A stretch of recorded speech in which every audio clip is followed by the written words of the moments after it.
Kimchi. अगर आपने कभी भी के ड्रामा देखा है तो chances are you have seen someone eating it. Dinner table पर साइड में एक छोटी सी रेड डिश होती है विच इज़ एब्सोल्युटली डिलीशियस। ये एक स्पाइसी फर्मेंटेड कैबेज डिश है जो कोरियन कुजिन का बहुत इसेंशियल पार्ट है। लाइक हर मील के साथ जाता है, चाहे वो राइस हो या इवन बर्गर्स और पास्तास। टेस्ट में थोड़ा टैंगी, थोड़ा स्पाइसी और काफ़ी स्ट्रॉन्ग स्मेल होता है इसका because of the garlic and onions. Kimchi ना सिर्फ टेस्टी होता है बल्कि it's loaded with probiotics which means कि हेल्थ के लिए भी इट्स ऑल्सो गुड। जैसे हम दही या अचार पसंद करते हैं वैसे ही कोरियंस के लिए किमची एक मस्ट हैव आइटम होता है इन देयर फूड आइटम्स। और हर कोरियन घर में एक स्पेशल रेड मिक्सिंग बॉल होता है सिर्फ किमची बनाने के लिए। लाइक इट्स वाइड, शैलो और रबरी टेक्सचर वाला, और ये जनरली रेड कलर का होता है। I don't know the reason but I think it's because कि ये शायद किसी और चीज़ के लिए मिक्स ना हो। और इसके साइजेस भी बहुत अलग अलग होते हैं। लाइक घर के लिए स्मॉल, मीडियम बॉल्स और कम्युनिटी के लिए एक 4 फुट टॉल ट्यूब्स भी होते हैं। लेकिन 2014 साउथ कोरिया में एक ऐसा ही 4 फीट टॉल किमची बकेट एक मॉर्ग के खाली रूम में रखा था। लाइक रूम बिल्कुल साफ़ था, फर्नीचर्स हटाया गया था, फ्लोर पर लेयर्स ऑफ प्लास्टिक स्ट्रैप्स बिछाया गया था और बीच में वही आइकॉनिक रेड किमची का ट्यूब। यूजुअली लोग जिसमें कैबेज डाल के पिकलिंग करते हैं, लेकिन इस बार इस ट्यूब में कैबेज नहीं था। इस बार जो मिला उसने इन्वेस्टिगेटर्स को हिला कर रख दिया।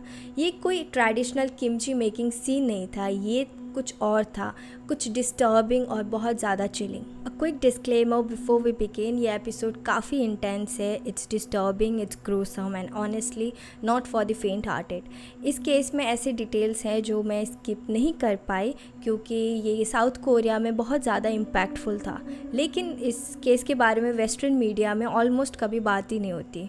सो अगर आपका स्टमक थोड़ा वीक है या फिर आप कुछ खा रहे हो, I did suggest you to skip this one and I will see you in the next episode. और अब with that being set, let's get into it. So अब डिटेक्टिव्स उस बकेट के सामने खड़े थे, कंफ्यूज्ड और टेंस। सबको पता था कि इस बकेट में किमची तो नहीं है। एक ऑफिसर लैडर पर चढ़कर बकेट के अंदर देखते हैं। पहले लेयर में उनको दिखता है एक फ्लफ़ी ब्लैंकेट, पर जब वो ब्लैंकेट हटाते हैं तो नीचे एक पार्शियली डिकम्पोज्ड बॉडी मिलती है जो किसी थिक लिक्विड में डूबी हुई थी। और उसके नीचे था एक plastic peel and stick flooring जो बिल्कुल वैसे जैसे हम रेंटल अपार्टमेंट्स में यूज़ करते हैं किचन के टाइल्स को ढकने के लिए। डिटेक्टिव्स को लगा इसके नीचे और भी कुछ हो सकता है, तो उन्होंने प्लान बनाया कि लिक्विड को दूसरे बकेट में ट्रांसफ़र करेंगे और ताकि जो अंदर का एविडेंस है वो पूरी तरह से दिखे। और जैसे ही वो लिक्विड को बकेट से निकालते हैं, एक बहुत ही स्ट्रॉन्ग गंदा स्मेल उस बकेट से आ रही थी। इट वॉज सो बैड कि that officer nearly gagged into it. और फिर प्लॉप, एक गोल से सफ़ेद ऑब्जेक्ट बकेट से नीचे गिरता है, एक ह्यूमन स्कल। और फिर उसके बाद बोन्स, एक फ्यूमर, स्पाइन के हिस्से और एक कुछ हाथ जैसा। तभी डिटेक्टिव्स को समझ आता है कि ये सिर्फ एक बॉडी नहीं थी, ये 2 बॉडीज़ थी और इनमें से एक बॉडी काफ़ी पुरानी थी। 2 बॉडीज़, एक रेड किमची बकेट और एक सैडिस्टिक किलर जो अभी भी फ्री घूम रहा था। चलिए बात करते हैं एक पड़ोसी की, एक मिडल एज्ड आदमी जिसे हम इस एपिसोड में सैम कहेंगे। सैम ही था जिसने इमरजेंसी सर्विसेज को कॉल किया और वो स्टिंकी अपार्टमेंट के बिल्कुल ऊपर रहता था। यस, उसी नाम से लोग उस फ्लैट को जानते थे। ये 2nd फ्लोर पर था और जितने भी लोग 3rd फ्लोर पर या फिर 1st फ्लोर पर रहते थे, सबसे ज़्यादा उनको तकलीफ़ होती थी। एक्चुअली पूरे बिल्डिंग के लोग बार बार मैनेजमेंट को कंप्लेन कर चुके थे ये कह के कि बिल्डिंग रहने लायक नहीं because it was smelling so bad, बस वो एक यूनिट के कारण। लेकिन सैम ने पुलिस को इस स्मेल के लिए नहीं बुलाया, उसने 112 डायल किया क्योंकि उस अपार्टमेंट से अब एक बच्चे की रोने की आवाज़ आ रही थी, दिन भर और रात भर। पहले तो सैम ने इग्नोर करने की कोशिश की, लाइक साउथ कोरिया में नॉर्मली लोग दूसरे फैमिली मैटर्स में इंटरफेयर नहीं करते हैं। सोचता रहा कि शायद पेरेंट्स थोड़े स्ट्रिक्ट है या फिर बच्चा बदमाश है। I know it's wrong but लेकिन ये उसका थॉट प्रोसेस था। लेकिन ये रोना नॉर्मल नहीं था। बच्चा इतने ज़ोर से रो रहा था कि सैम का कुकिंग, काम, नींद सब डिस्टर्ब हो चुका था। टीवी का वॉल्यूम बढ़ाया, ईयर प्लग्स यूज़ किए, कुछ काम नहीं आया। इतना अनबियरेबल हो गया था कि सैम ने फाइनली 9 PM को पुलिस को कॉल किया। पुलिस वेलनेस चेक के लिए वहाँ पर आई, लेकिन बच्चा दरवाज़ा खोल ही नहीं रहा था। रोने की आवाज़ इतनी दर्द भरी थी कि उन्हें लगा कुछ तो सीरियसली रॉन्ग हुआ है उस अपार्टमेंट के अंदर। ऑफिसर जॉन ने दरवाज़ा तोड़ने की कोशिश की, लेकिन बच्चा और भी ज़्यादा डर गया और भी ज़्यादा रोने लग गया। तब उन्होंने बैकअप बुलाया, लैडर लाया गया और ऑफिसर सेकंड फ्लोर के बालकनी तक चढ़ते हैं। डोर लॉक्ड था, लेकिन एक विंडो ओपन थी। वो खोलकर अंदर जागते हैं, तभी इतनी स्ट्रॉन्ग स्मेल आई कि ऑफिसर जॉन लिटरली बालकनी से गिरते गिरते बचे। नाक बंद करके अंदर फिर झांकने की कोशिश करते और जो उन्होंने देखा वो बहुत ज़्यादा हॉरिफाइंग था। उस अपार्टमेंट के अंदर सीलिंग तक कचरा भरा हुआ था, लाइक ट्रैश बैग्स, पुराने शावर हेड्स, माइक्रोवेव्स, ड्रॉवर्स, सब रैंडम जगह पर थे। एक प्रॉपर होर्डिंग सिचुएशन हो गई थी। फ्लाइस और मैगट्स तो हर जगह दिख रहे थे। फिर वो एक बेडरूम का दरवाज़ा खोलते हैं। कंपैरेटिवली सबसे क्लीन रूम था, लेकिन स्टिल वेरी डिस्गस्टिंग। कारपेट्स पर स्टेन्स थे, जैसे किसी ने उस पर डेफिकेट किया हो और उसी पर वैक्यूम कर दिया। मैट्रेस ब्राउन हो चुके थे, not because of the colour but because of the filth. और उसी रूम के कॉर्नर में था चो। This is not his original name because south Korea is protecting his identity, but इस एपिसोड में विल कॉल हिम चो। वो बच्चा काँप रहा था। हमें पता है कि वो 8 साल का है, लेकिन वो बिल्कुल भी 8 साल का नहीं दिखता था बिकॉज ही वॉज सो मालनरिश्ड, जैसे उसके अंदर से जान ही निकल गई हो। ऑफिसर जॉन ने तुरंत उसे उठाया। उसके क्लोथ्स बहुत ज़्यादा डर्टी और उसके बॉडी भी बहुत ज़्यादा डर्टी थे। उसे सीधा हॉस्पिटल ले जाया गया। ऑफिशियल रिपोर्ट्स में कभी भी डायरेक्टली फिजिकल अब्यूज़ मेंशन नहीं किया था, लेकिन इस लेवल का मालनरिशमेंट अब्यूज़ ही तो होता है। छोब हॉस्पिटल में डॉक्टर्स के केयर में था और तभी पुलिस ने उस अपार्टमेंट की तलाशी शुरू कर दी। तो उन्होंने नेबर्स से बातचीत शुरू की। तो उन्होंने बताया कि हाँ, हमने देखा कि कई आदमी आते जाते थे उस फ्लैट में, लेकिन यूजुअली कोई एक बंदा नहीं होता था। रिसेंटली तो बस एक औरत और बच्चे ही थी, शायद वही अब तक रहते आ रहे हैं। और क्योंकि चो अकेला था उस रूम में और रो रहा था, तो पुलिस ने अब अज्यूम किया कि शायद उसकी माँ मर चुकी है। हो सकता है उसकी माँ को स्ट्रोक आया हो या कुछ हुआ हो और उनकी बॉडी अभी भी उस अपार्टमेंट में ही है, इसीलिए वो अपार्टमेंट इतना ज़्यादा स्मेल कर रहा था और शो शॉक में था। डर के मारे बस रो रहा था, दरवाज़ा नहीं खोल रहा था। इट्स ट्रैजिक लेकिन लॉजिकल लगता है। और इस अजम्पशन को और भी स्ट्रॉन्ग बनाता है एक बात जो ऑफिसर्स ने फील की। जब वो अंदर आए, उन्हें इमीडिएटली पता चल गया था कि किसी की डेथ हो चुकी है उस अपार्टमेंट में, क्योंकि डेड बॉडी का एक डिस्टिंक्ट स्मेल होता है। उससे कंपेयर किया जाता है विद रॉटिंग मीट, लेकिन उसमें एक बिजार सा सिरपी स्वीट फ्लोरल अंडरटोन होता है। वो सेंट इतना नॉजिएटिंग होता है कि बंदा लिटरली वहीं पे गैग करना शुरू कर दे। और उस अपार्टमेंट में वो स्मेल क्लियरली थी। अपार्टमेंट इतना ज़्यादा गंदा था, ट्रैश और रैंडम ऑब्जेक्ट से भरा हुआ, कि एक बॉडी उस सब के नीचे हाइड हो सकती थी। एक छोटा सा कमरा देखा उन्होंने जो बेडरूम नहीं लग रहा था, बट ऑफिसर्स ने उसका दरवाज़ा खोला तब उन्होंने देखा कि एक 4 फीट लंबा लाल किमची बकेट उस रूम के बिल्कुल बीच में रखा हुआ था।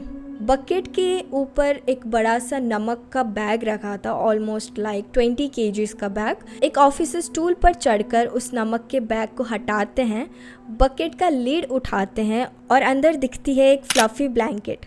वो थोड़ा कंफ्यूज हो जाते हैं, लेकिन वो अपनी ऐसे 2 उंगलियों से उस ब्लैंकेट को साइड करते हैं। बकेट के अंदर एक थिक विस्कस लिक्विड था, that's how they describe it, decomposition के कारण बना हुआ, और उस लिक्विड के ऊपर बॉडी पार्ट फ्लोट कर रहा था।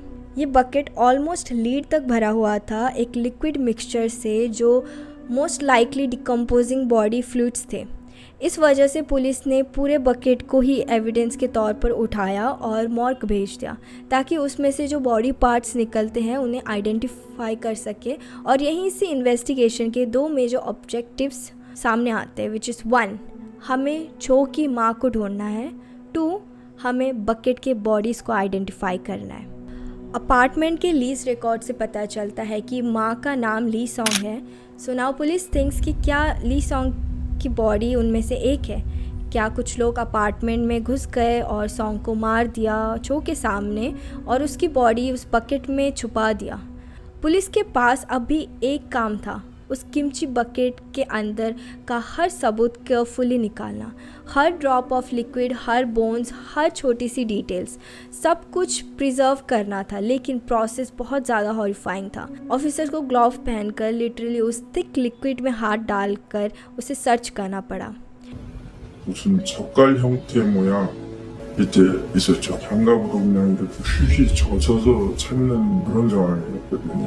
एक एक करके बॉडी पार्ट्स बाहर आ रहे थे और ज़मीन पर गिरते ही पहचानना मुश्किल हो गया था कि ये इंसान का हिस्सा है भी या नहीं। 2 बॉडीज़ थी, एक पार्शियली डिकम्पोज और दूसरी मशी लेवल तक डिकम्पोज हो चुकी थी। इन 2 बॉडीज़ के बीच एक प्लास्टिक फ्लोरिंग जैसा टाइल्स का लेयर था और बकेट के लीड पर रखा था एक 20 किलो का सॉल्ट का bag, which made the decomposition even worse. ये सब देखकर पुलिस को क्लियर हो गया था कि both of the victims were male. So अब बॉडी सॉन्ग के घर पे मिले तो obviously suspect number 1 will be Song. तो इसका मतलब छो की माँ जिंदा है और अब जब बॉडी उसके घर पर मिली तो ऑब्वियसली सस्पेक्ट भी वही थी। पुलिस ने सॉन्ग के हस्बैंड का रिकॉर्ड पुल ऑफ किया पहले, मिस्टर पार्क। लेकिन शॉकिंग बात ये थी कि मिस्टर पार्क के नाम कोई भी रिसेंट एक्टिविटीज़ नहीं था। लाइक लास्ट 10 ईयर से कोई tax, credit card, bank, apartment lease कुछ भी नहीं। सिर्फ एक चीज़ एक्टिव थी, which was his phone bills.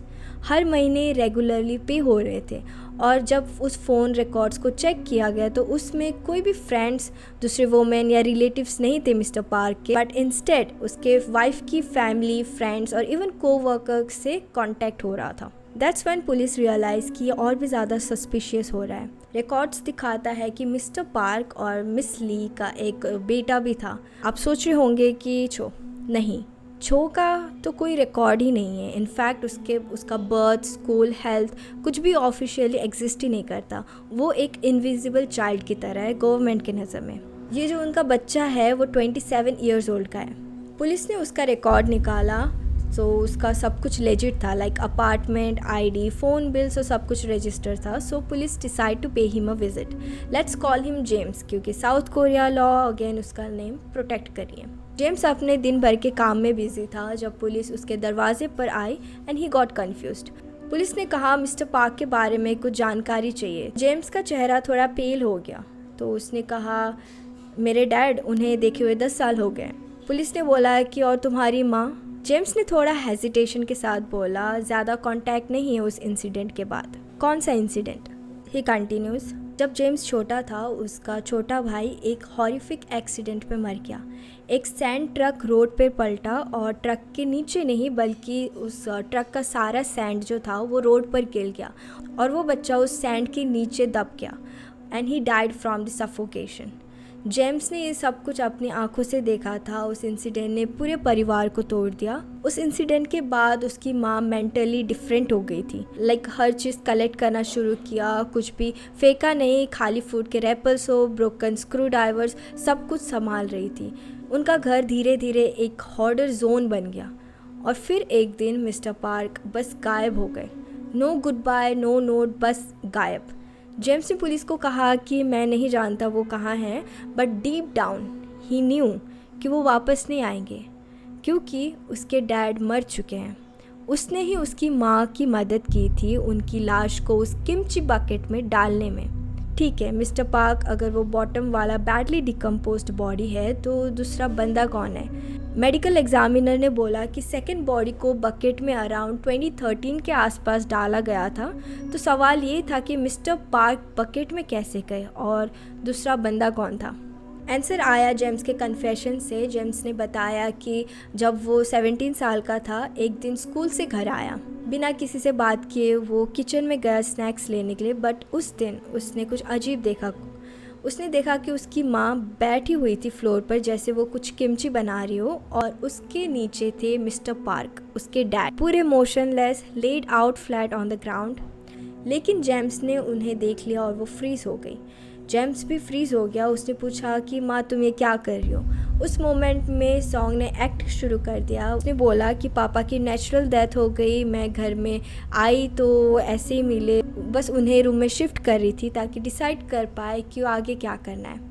वो जहाँ पॉइंट कर रही थी, जेम्स ने उस रूम की तरफ देखा तो वहाँ पर एक बड़ा सा 4 feet tall red kimchi bucket था, जिसको देख के जेम्स जेन्युइनली शॉक हो गया। ही थॉट कि क्या मेरी माँ सच में अब उसके डैड को उस बकेट के अंदर डालने वाली है। जेम्स का माइंड बिल्कुल ब्लैंक हो गया and before he knew it वो खुद उसकी माँ को हेल्प कर रहा था। उसकी माँ बार बार बोल रही थी कि सब ठीक हो जाएगा, ये टेम्पररी है, मैं बस प्लेस ढूंढ रही हूँ और जब तक फ्यूनरल अरेंज कर पाऊँ तब तक let him be here. James कहता है कि उसकी लाइफ का बिगेस्ट रिग्रेट है कि उसके डैड के बॉडी को उस बकेट में डालने में हेल्प करना।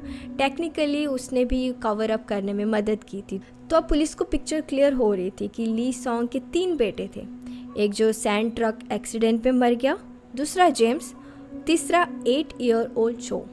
और मिस्टर पार्क वो तो पिछले 10 साल से बकेट में थे। तो चो का फादर कौन था? नेबर्स ने पुलिस को बताया कि 8 साल पहले जब चो छोटा था उन्होंने एक फॉरेन मैन को आते जाते देखा। बंदा बांग्लादेश से था और वो चो के बर्थ के बाद रेगुलरली आता जाता था, लेकिन फिर उसका वीज़ा एक्सपायर होने के बाद वो अपने देश वापस चला गया। इट्स एलिजिडली सेड कि चो का पापा वो फॉरेन मैन था बांग्लादेश से। उनके जाने के 2 साल बाद सॉन्ग ने एक नया बॉयफ्रेंड बनाया। अराउंड 2013 वो सॉन्ग के अपार्टमेंट पे शिफ्ट हो गया। वो लड़का, उसका नाम था मिस्टर जंग। दोनों ही एक कैंडी फैक्ट्री में काम करते थे, लेकिन अपार्टमेंट में स्मेल जब से मिस्टर जंग शिफ्ट हुआ तब से और भी ज़्यादा बढ़ गया था। लिटरली ये जो नया बॉयफ्रेंड था वो उस अपार्टमेंट में शिफ्ट कर गया जहाँ ऑलरेडी एक डेड बॉडी थी एक बकेट के अंदर, और उससे ये स्मेल नॉर्मल लग रहा था। क्या वो ब्लाइंड था, नाइव, या फिर कुछ और? 2013 के एंड तक मिस्टर जंग भी गायब हो गया और तभी से किसी ने उसे देखा नहीं। पुलिस ने फाइनली कंक्लूड किया कि दूसरा जो विक्टिम है in the bucket, it's most likely mister जंग। एक दिन बाद जब पुलिस को किमची बकेट में से 2 लाशें मिलती है तो वो सीधा पहुंचती है ली सेजोंग के ऑफिस में। रिसेप्शनिस्ट से पूछती है कि आपने इस लड़की को कहीं देखा है? तो रिसेप्शनिस्ट कैजुअली बोलती है कि ओ ये लड़की ये तो 1 घंटे पहले ही निकल गई। उसने कहा कि कोई फैमिली इमरजेंसी थी। और फिर क्या, पुलिस तुरंत सीसीटीवी फुटेज ट्रैक करने में लग जाती है। कैमरास में क्लियरली दिखता है कि सॉन्ग अपने जॉब से निकलती है और सीधे अपने अपार्टमेंट की तरफ जाती है। पर जैसे ही कॉप्स के कार उस बिल्डिंग के नीचे उसे दिखता है तो वो ऐसे यू करके एकदम से रिवर्स हो जाती है and then she vanishes. CCTV का blind spot, phone off, credit card usage 0। Cities जैसे सोल में ऐसे गायब होना मतलब किसी ने अंदर से उसे हेल्प की थी। तब पुलिस उसका फ़ोन रिकॉर्ड देखते हैं और रात के टाइम एक ही नंबर पर बार बार कॉल्स की गई थी। लाइक नंबर किसी क्रिस्टोफर इंसान का था। ये एक फॉरेनर था, श्रीलंका का एमिग्रेंट था जो फैक्ट्री में काम करता था और वो फैक्ट्री सॉन्ग के बिल्कुल बगल में थी। तो पुलिस उसके रूम पर जाती है और क्रिस्टोफर दरवाज़ा थोड़ा सा खोलता है, बस अपना चेहरा दिखाता है। पुलिस के पास सिर्फ ली सेजोंग का अरेस्ट वारंट था, लेकिन सर्च वारंट नहीं था फॉर द क्रिस्टोफर। सो वो लीगली उसके रूम में नहीं घुस सकते अनटिल अनलेस वो खुद आने दें। क्रिस्टोफर रिपीटेडली बोलता रहा, मुझे कोरियन नहीं आती, मैं ली सेजोंग को नहीं जानता। सो पुलिस डिसाइड करती है कि फ़ाइन, ठीक है, 2 दिन बाद हम वापस आएंगे with a warrant.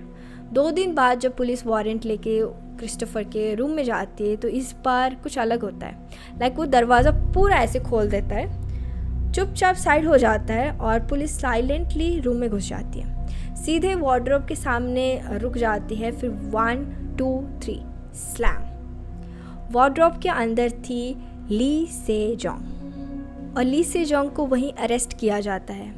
Side note, Christopher का इस केस से कोई लेना देना नहीं था बिकॉज पुलिस का मानना है उसको ना बच्चे के बारे में पता था, ना ही बकेट के अंदर छुपे बॉडीज़ के बारे में पता था।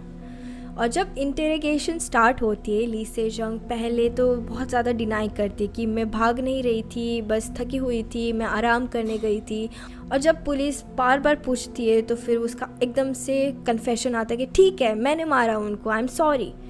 इन्वेस्टिगेटर ने एक चीज़ नोटिस की थी कि वो बार बार सॉरी बोली जा रही थी, almost like she didn't felt sorry. वो बस सॉरी बोलती जा रही थी, इतना ज़्यादा कि ऑफिसर्स को लगा ये सॉरी रिहर्स कर रही है, जैसे कोई लाइन बार बार डिफरेंट इमोशन में बोल रहे हैं, जैसे I am sorry, I am sorry, I am sorry, like कुछ भी पूछो, तुम वहाँ क्यों गई थी? आई एम सॉरी, उसको बकेट में क्यों डाला? I am sorry. और जब पुलिस ने पूछा कि बॉडीज़ कौन है, तो सॉन्ग कहती है बॉटम वाला मेरे पहले पति का था मिस्टर पार्क, और ऊपर वाला कोई रैंडम फॉरेनर का था जो मुझे रोड पे मिला। लेकिन फॉरेंसिक्स टीम ने कंफर्म किया कि जो टॉप वाला बॉडी था वो किसी फॉरेनर का नहीं था, वो था मिस्टर जंग का, उसी फैक्ट्री के कोवर्कर। और मिस्टर पार्क 10 साल से मिसिंग थे, और 10 साल बाद भी फॉरेनर एग्जामिनर्स उसके हाथ का फिंगरप्रिंट निकालने में सक्सेसफुल होते हैं, क्योंकि उनका जो हाथ था वो बकेट के लिक्विड से थोड़ा ऊपर था। ओके, लाइक ऑलमोस्ट लाइक यहाँ तक लिक्विड था और उनका थोड़ा सा ऊपर था। उस फिंगर को इन्फ्लेट करके स्पेशल टेक्निक से फिंगरप्रिंट्स निकाला गया और मैच मिला मिस्टर पार्क। फिर सॉन्ग ने अपनी लॉयर के मदद से स्टोरी बदली, फिर बोला कि मिस्टर जंग को उसने एम्बियन और अल्कोहल मिला कर दिया, और फिर जब वो बेहोश हो गया था उसने उसका गला घोट के मार दिया। खुद ही उसने कन्फेस किया। जाके सॉन्ग का ट्रायल स्टार्ट होता है 2014 में। कोर्ट के सामने एक सिंपल सी आंटी, एक नॉर्मल कोरियन मॉम जैसी दिखने वाली, पब्लिक भी स्टैंड थे। दे वर थिंकिंग कि इतनी स्वीट सी एक आंटी कैसे किसी का खून कर सकती है और कैसे उनको उठा के बकेट में डाल सकती है। बट पुलिस ने जब क्राइम सीन को रिकंस्ट्रक्ट करवाया कोर्ट में, तब कंफर्म हुआ कि वो खुद अकेली एक बॉडी को, अडल्ट बॉडी को उठा के बकेट में डाल सकती थी। कोर्ट ने 24 साल की सज़ा रिकमेंड की थी पहले तो, बट फाइनल जजमेंट सिर्फ 18 साल। पब्लिक आउटरेंज में थी, 2 लाशें, एक बच्चे की ज़िंदगी बर्बाद करने के लिए बस 18 साल। ली से जॉन्ग जेल से निकलेगी अब 2034 में, तब वो होगी लाइक 73 इयर्स। पर लोग कहते हैं ये किलर अलग है, एज ने उसे कभी नहीं रोका। तो क्या हम सेफ है? क्या मिस्टर पार्क और मिस्टर जॉन्ग को जस्टिस मिला? So that is it for today, guys. Let me know what are your thoughts on this case, and I'll see you in the next one. Till then, stay safe, stay healthy.